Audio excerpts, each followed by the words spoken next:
You ask Tiger to solve. This deals with linear equations with one unknown. The final result is x equals -15. Let's solve it step by step. Group all constants on the right side of the equation. Add 5 to both sides. Simplify the arithmetic.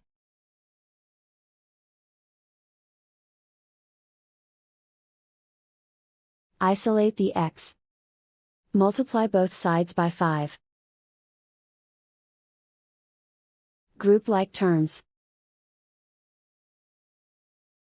Multiply the coefficients. Simplify the fraction. Simplify the arithmetic. And so the final result is x equals -15.